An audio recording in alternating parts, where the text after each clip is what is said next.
Hello बच्चों, मेरा नाम डॉक्टर उर्मिला है और इस वीडियो के तहत मैं आपको हरियाणा में समग्र शिक्षा अभियान ने जो उड़ान योजना शुरू की है उसके बारे में बताऊंगी कि यह योजना क्या है, क्यों शुरू की, इसमें कक्षाएं कौन कौन सी शामिल होंगी और विषय कौन कौन से होंगे तथा यह योजना कब तक चलेगी। सबसे पहले हम बात करते हैं इस योजना की कि इस योजना की शुरुआत क्यों की गई। कोरोना महामारी की वजह से विद्यार्थियों की पढ़ाई में अनेक बाधाएं आई, जिसके कारण उनकी पढ़ाई का स्तर भी गिर गया। अब पढ़ाई के स्तर को बेहतर करने के लिए हरियाणा शिक्षा विभाग प्रयासरत है। इन प्रयासों के तहत समग्र शिक्षा अभियान ने उड़ान योजना शुरू की है। इस योजना के तहत कक्षा चौथी से 8वीं तक के छात्रों को गर्मी की छुट्टियों से पहले 90 घंटे तक पढ़ाया जाएगा। 1 घंटे तक वर्कबुक में कार्य करवाया जाएगा। इसमें विषय कौन कौन से शामिल होंगे? इसमें विषय शामिल होंगे हिंदी, अंग्रेजी, विज्ञान और गणित। यह अभियान छुट्टियों के बाद भी जारी रहेगा और इसमें जो गर्मी की छुट्टियों से पहले विषय पढ़ाए जाते थे, हिंदी, अंग्रेजी, विज्ञान और गणित, उसमें सामाजिक विज्ञान विषय को भी शामिल कर लिया जाएगा। तो इस प्रकार यह योजना कोरोना महामारी की वजह से विद्यार्थियों की पढ़ाई के स्तर में जो गिरावट आ गई है, उस स्तर को बेहतर करने के लिए शिक्षा विभाग की तरफ से समग्र शिक्षा अभियान ने ये उड़ान योजना शुरू की है। मैं इस उड़ान योजना के तहत कक्षा 6ठी से 8वीं तक की हिंदी विषय की विभिन्न गतिविधियों की वीडियो बनाऊंगी और आप इन वीडियोस को ध्यानपूर्वक देखना और अपने स्तर को बेहतर बनाने की कोशिश करना। गुड मॉर्निंग बच्चों, आज इस वीडियो के तहत हम 6ठी कक्षा का पाठ 3 नादान दोस्त की उड़ान कार्यक्रम के तहत जितनी भी गतिविधियां हैं वो सभी करेंगे। शुरुआत करते हैं गतिविधि नंबर 1 से, जिसके दक्षता कोड हैं 602 और 612। प्रश्न क्या दिया गया है? प्रश्न दिया है, नीचे दी गई पंक्तियों को ध्यान से पढ़िए और समझिए। तुम अपनी कक्षा में बैठे हो, जब अध्यापक कक्षा में आते हैं तो तुम उठकर खड़े हो जाते हो, तुम उनका अभिवादन करते हो। इस प्रकार तुम शिष्टाचार का पालन करते हो। ऊपर लिखी इन पंक्तियों में जहां जहां तुम शब्द आया है उसके स्थान पर हम शब्द का प्रयोग करते हुए दोबारा लिखिए और समझिए कि इसमें क्या अंतर आया है।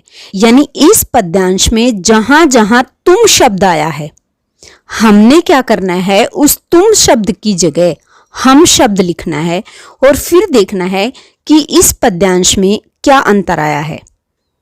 तो चलिए देखते हैं हम तुम की जगह हम लिखकर। अब देखो, इन पंक्तियों में 4 जगह पर तुम शब्द आया है।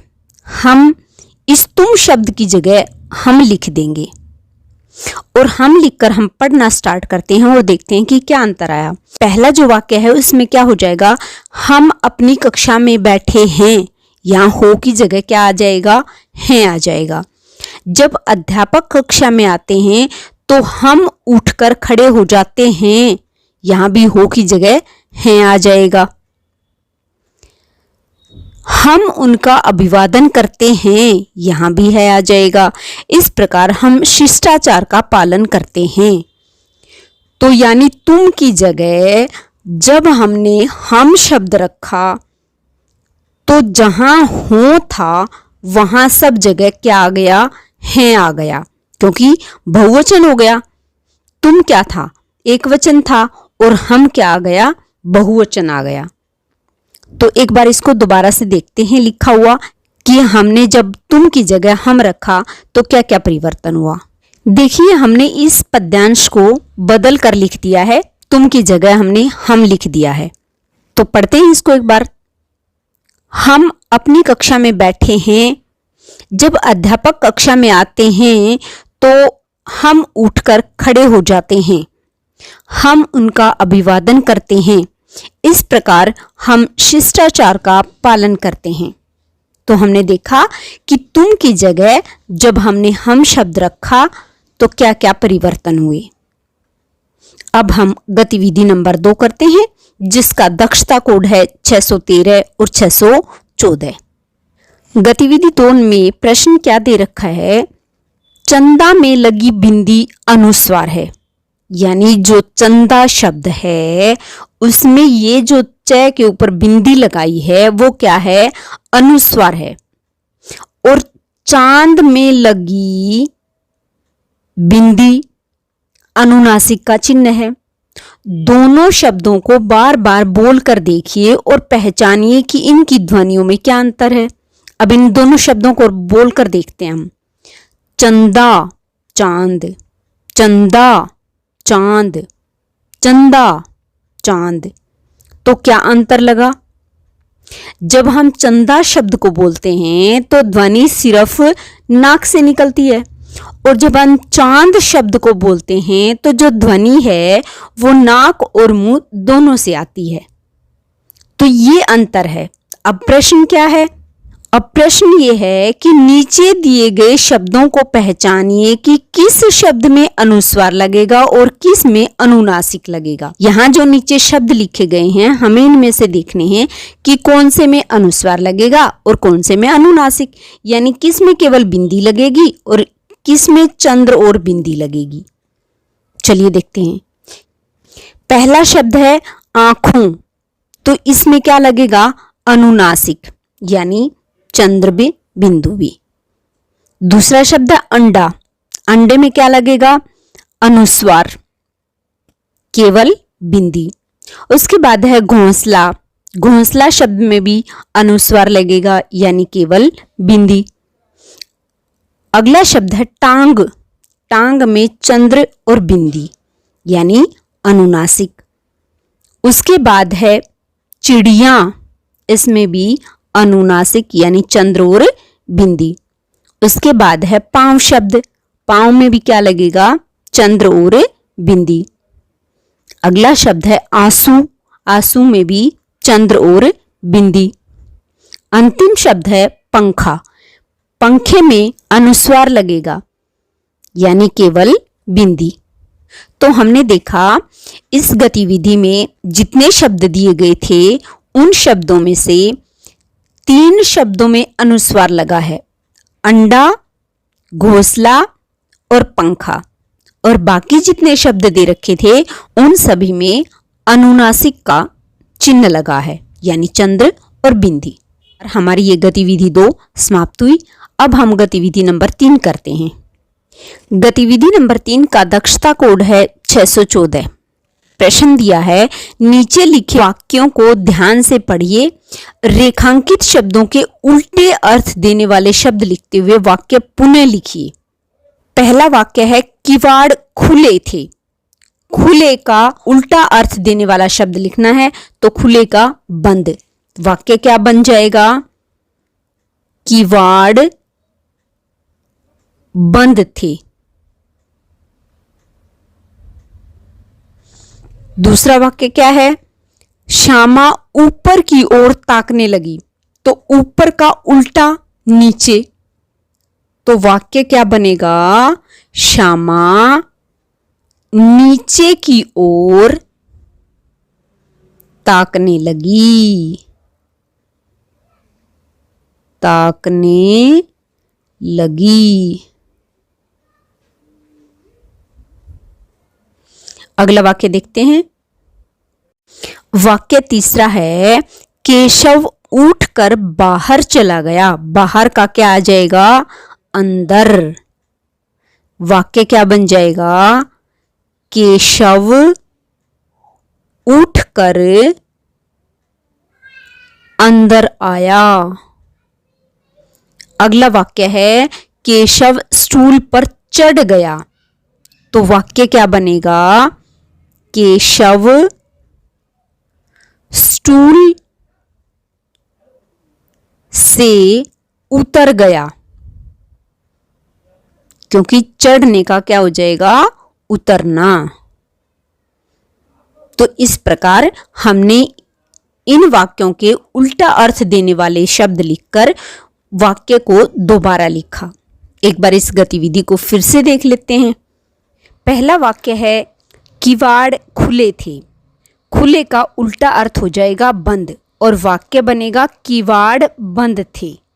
दूसरा वाक्य है श्यामा ऊपर की ओर ताकने लगी। ऊपर का उल्टा अर्थ है नीचे। वाक्य बनेगा श्यामा नीचे की ओर ताकने लगी। अगला वाक्य है केशव उठकर बाहर आया। बाहर का उल्टा अर्थ है अंदर। वाक्य क्या बनेगा? केशव उठकर अंदर आया।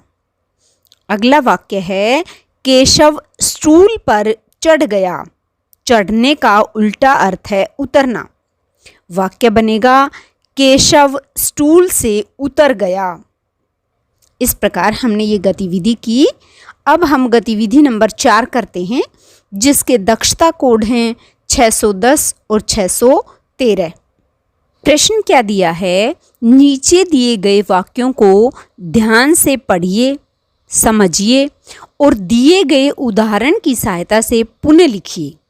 उदाहरण क्या है? केशव स्टूल से उतरा और बोला। इसको फिर दोबारा कैसे लिखा है? केशव स्टूल से उतर कर बोला, यानी और शब्द को हटा दिया बीच से और इसका साधारण वाक्य बना दिया। तो अब हम ये वाक्य देखते हैं। पहला वाक्य है बच्चों ने दरवाज़ा खोला और बाहर निकल गए। तो इसका क्या होगा? बच्चे दरवाज़ा खोलकर बाहर निकल गए।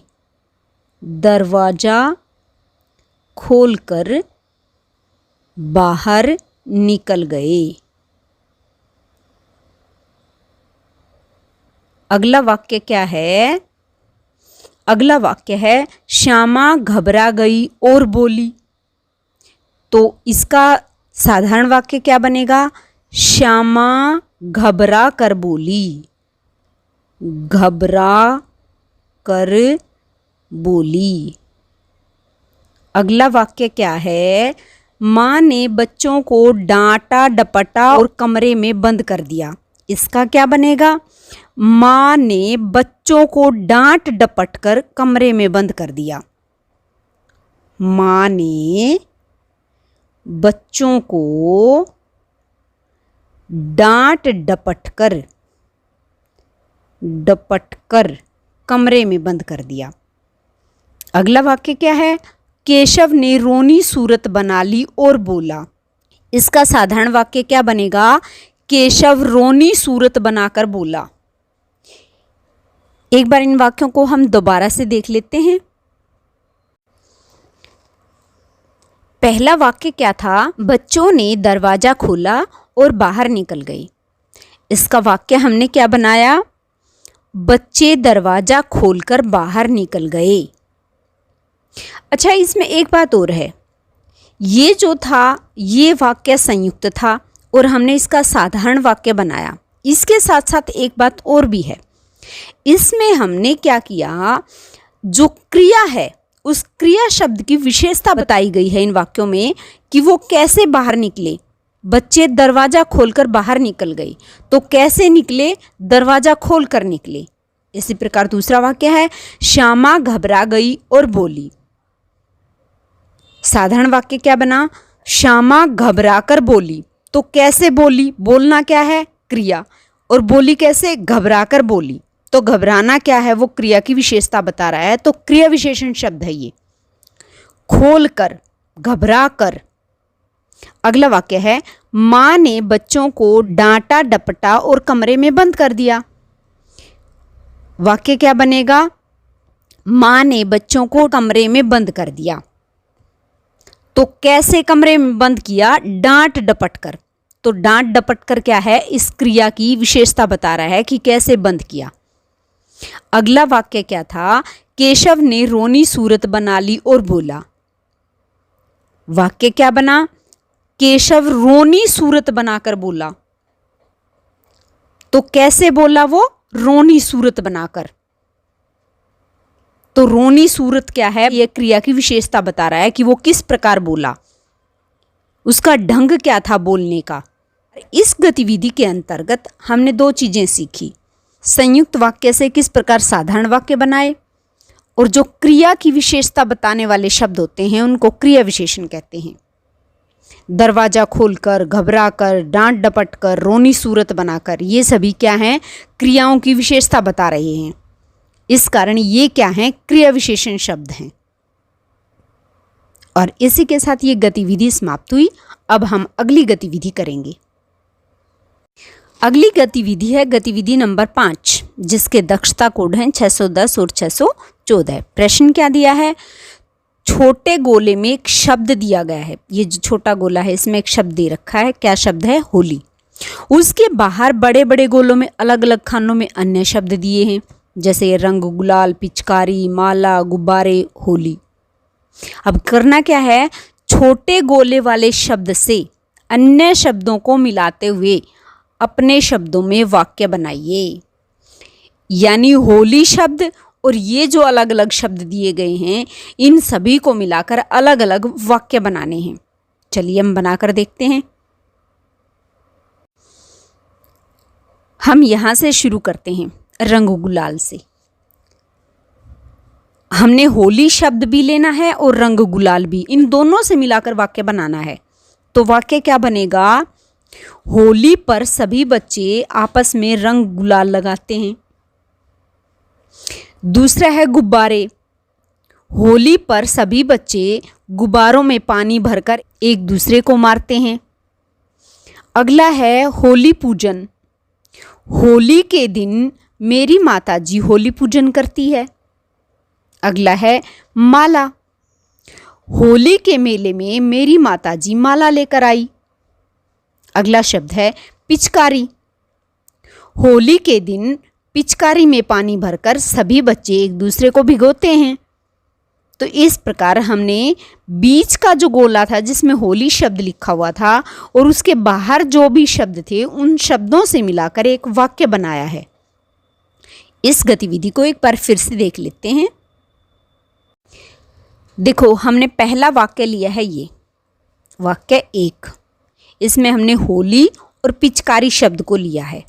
वाक्य क्या बनाया हमने? होली पर बच्चे पिचकारी में पानी भरकर एक दूसरे को भिगोते हैं। फिर हमने लिया होली और रंग गुलाल। इससे हमने वाक्य बनाया होली के दिन सब आपस में रंग गुलाल लगाते हैं। फिर हमने वाक्य बनाया माला और होली से। तीसरा वाक्य क्या बनाया हमने? होली के मेले में मैंने माला खरीदी। अब हम बनाएंगे होली और गुब्बारे से। वाक्य 4, हम सब बच्चों ने होली के दिन गुब्बारों में पानी भरकर एक दूसरे को मारे। और अंतिम वाक्य है होली और होली पूजन। इससे हमने वाक्य बनाया होली के दिन मेरी माताजी ने होली पूजन किया। इस प्रकार हमने बीच के गोले में जो होली शब्द था उस होली शब्द को लेकर जो साइड में शब्द दिए गए थे उन शब्दों से मिलाकर वाक्य बनाए। अब हम गतिविधि नंबर 6 करेंगे, जिसकी दक्षता कोड हैं 603 और 610। प्रश्न क्या दिया है? कहानी को ध्यान से पढ़िए और पूछे गए प्रश्नों के उत्तर दीजिए। यानी ये एक कहानी है, हमने इसको ध्यान से पढ़ना है और उसके बाद ये जो प्रश्न दिए गए हैं इन प्रश्नों के उत्तर लिखने हैं। तो चलिए कहानी पढ़ते हैं। कुलदीप के पास एक कुत्ता था। हम जब भी किसी कहानी को पढ़ते हैं ना, उसके एक एक वाक्य को ध्यान से पढ़ना चाहिए और उसके वाक्य को पढ़कर उसी से प्रश्न बनाकर देखना चाहिए। अब जैसे हम इसका बनाएं कि कुलदीप के पास क्या था, तो उत्तर क्या आ जाएगा? कुत्ता। आगे है जिसका नाम टाइगर था, तो कुलदीप के कुत्ते का नाम क्या था? टाइगर था। कुलदीप हमेशा उसे बांध कर रखता था। कुलदीप हमेशा उसको कैसे रखता था? बांध कर रखता था। घर पर जब कोई आता टाइगर जोर जोर से भौंकने लगता। तो जब कोई घर पर आता था तो टाइगर क्या करने लगता? जोर जोर से भौंकने लगता, क्योंकि कुलदीप उसको हमेशा बांध कर रखता था।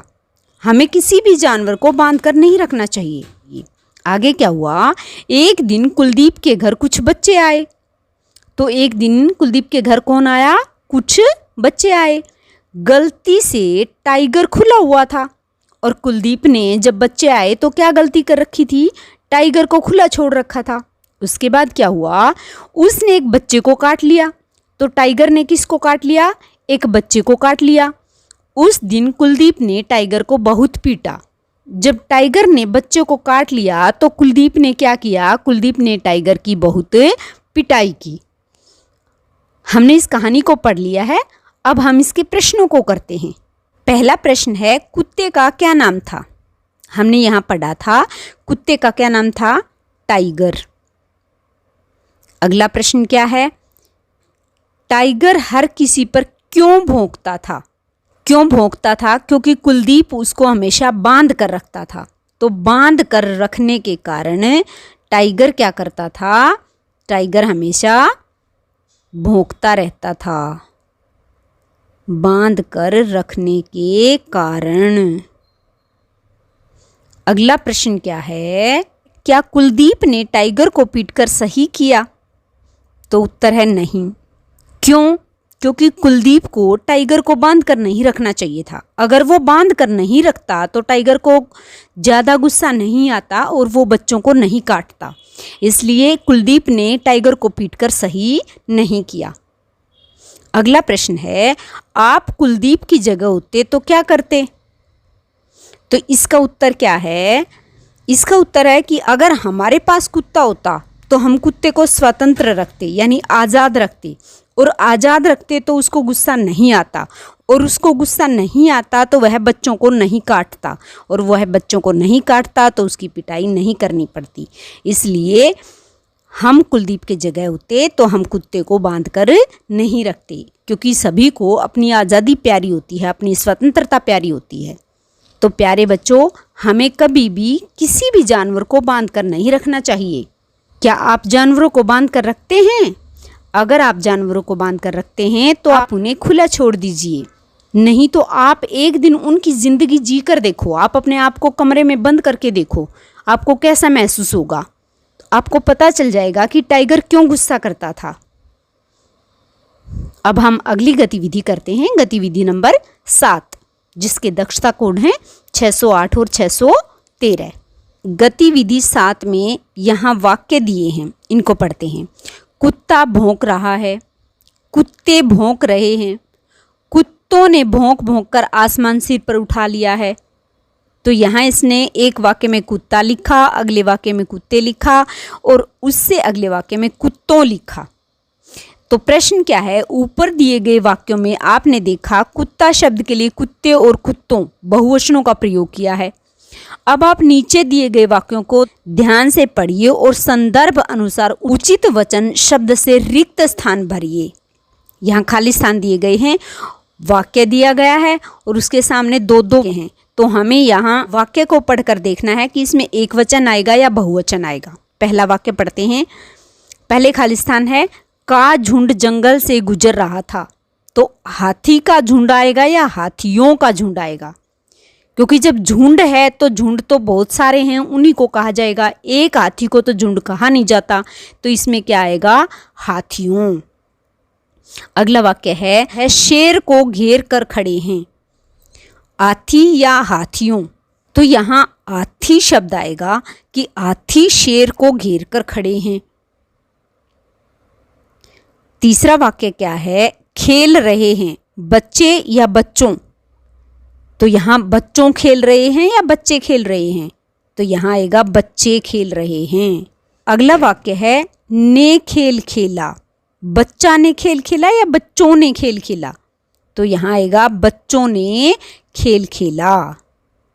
एक बार इस गतिविधि को दोबारा से करते हैं। पहले वाक्य में हाथियों शब्द आएगा, हाथियों का झुंड जंगल से गुजर रहा था। हम जब वाक्य पढ़ते हैं तो हमें पता चल जाता है कि इसमें एक वचन आएगा या बहुवचन आएगा। अब यहाँ गुजर रहा है तो हाथियों का झुंड, मैंने बताया था कि झुंड क्या है, बहुवचन है। तो बहुवचन है तो हाथी का झुंड नहीं होगा, हाथियों का झुंड। दूसरा वाक्य क्या है, हाथी शेर को घेर कर खड़े हैं। घेर कर खड़े हैं आ गया तो इसका मतलब बहुवचन, तो हाथियों तो आएगा नहीं, यहाँ क्या आएगा, हाथी आएगा। हाथी शेर को घेर कर खड़े हैं। अगला वाक्य क्या है, तो बच्चे खेल रहे हैं, यहाँ बच्चों खेल रहे हैं नहीं आएगा। और अगले वाक्य में क्या है, डैश ने खेल खेला, तो यहाँ बच्चा ने खेल खेला नहीं आएगा, बच्चों ने खेल खेला। तो इस प्रकार हमने ये चारों वाक्य किए जिसमें हमने ध्यान से पढ़कर उचित वचन शब्द को लिखना था। ये जो सामने दो दो वचन दिए गए थे इनमें से एक उचित वचन लिखना था। अब हम गतिविधि नंबर 8 करते हैं जिसके दक्षता कोड हैं 610 और 615। नीचे दिए गए शब्दों को ध्यान से पढ़िए, समझिए और पुनः लिखिए। इसमें हमने क्या करना है, शब्द दिए हुए हैं उनको ध्यान से पढ़ना है, समझना है और उसके बाद उन्हें दोबारा लिखना है। पहला शब्द क्या है, कार्निस, तो हम इसको दोबारा से लिख देते हैं कार्निस। अगला शब्द है स्वीकृत, इसको लिख देते हैं स्वीकृत। अगला शब्द है झुंझलाकर, इसको हम लिख देते हैं झुंझलाकर। अगला शब्द है प्रस्ताव, प्रस्ताव। अगला शब्द है मुश्किल, मुश्किल। इस गतिविधि में हमने शब्दों को ध्यान से पढ़ा, समझा और उन्हें पुनः लिख दिया। कार्निस, कार्निस, स्वीकृत, स्वीकृत, झुंझलाकर, झुंझलाकर, प्रस्ताव, प्रस्ताव, मुश्किल, मुश्किल। ये गतिविधि समाप्त हुई। अब हम गतिविधि नंबर 9 करेंगे। गतिविधि 9 का दक्षता कोड है 614 और 615। प्रश्न क्या है, उचित शब्द चुनते हुए रिक्त स्थान भरिए। पहला वाक्य क्या है, दोनों बच्चे चाव से काम करने लगे या लगी, तो लगे आएगा क्योंकि 2 हैं बच्चे, बहुवचन है तो लगी नहीं आएगा, लगे आएगा। अगर एक होता तो लगी आता। अगला वाक्य है, श्यामा दौड़कर टोकरी उठा लाओ या लाई, लाई।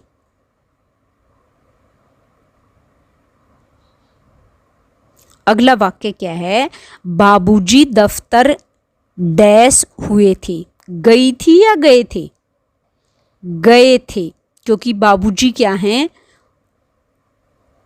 पुल्लिंग हैं और पुल्लिंग के लिए गए आएगा। अगर स्त्रीलिंग होता, माताजी होती तो गई आता। अब बाबूजी हैं तो गए आएगा। अगला वाक्य क्या है, तब तक धूप आ गया या गई, गई क्योंकि धूप शब्द क्या है, स्त्रीलिंग है, स्त्रीलिंग है तो गई आएगा। इस प्रकार हमने इस गतिविधि में क्रिया को समझा और पुल्लिंग और स्त्रीलिंग के साथ कौन कौन सी क्रियाएं आएंगी ये समझा।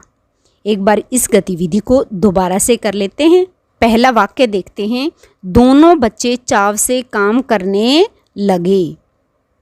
अगला वाक्य है, श्यामा दौड़कर टोकरी उठा लाई। अगला वाक्य है, बाबूजी दफ्तर गए हुए थे। अगला वाक्य है, तब तक धूप आ गई। इस प्रकार इस वीडियो के तहत हमने 6ठी कक्षा का जो नादान दोस्त कहानी थी उसकी सभी गतिविधियां की। अगर आपको वीडियो अच्छी लगे तो इसे लाइक और शेयर जरूर करें। Thank you.